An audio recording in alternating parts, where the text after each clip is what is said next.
Les forces armées de la République démocratique du Congo portent à la connaissance de l'opinion tant nationale qu'internationale que dans la nuit du 27 au 28 mars 2022, le M23, soutenu par les forces de défense du Rwanda, les RDF, a mené des incursions et attaqué les positions des FARDC de Tchanzu et Runyonyi dans les territoires de Rutshuru.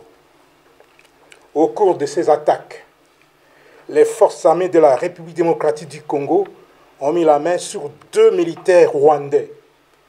Il s'agit de l'adjudant Habyarimana Jean-Pierre, matricule AP de 27 779, et du soldat de rang Uwajeneza Muhindi John alias Wadje. Les 2 soldats rwandais sont là-bas, je vous les présente. Ça, c'est l'adjudant Habyarimana. Et l'autre là, c'est le soldat de rang appelé Uwajeneza Muhindi John. Ce sont les 2 qui ont été capturés au combat dans les territoires de Rutshuru. Tous sont du 65e bataillon de la 402e brigade d'infanterie des forces de défense du Rwanda.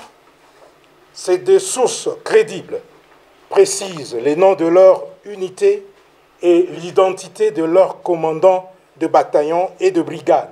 Le 65e bataillon et la 402e brigade, commandés respectivement par le lieutenant-colonel Rurindo Joseph et le général Nkumbito Eugène, sont basés à Jarama, au camp militaire Kibungo, au Rwanda. Au regard des informations fiables fournies par ces 2 sources crédibles, les FARDC s'interrogent sur le sens de la mutualisation des efforts en vue des opérations conjointes avec un partenaire qui ne respecte ni ses engagements vis-à-vis de la RDC, encore moins sa propre parole à l'occasion des différentes rencontres et échanges entre leaders à tous les niveaux.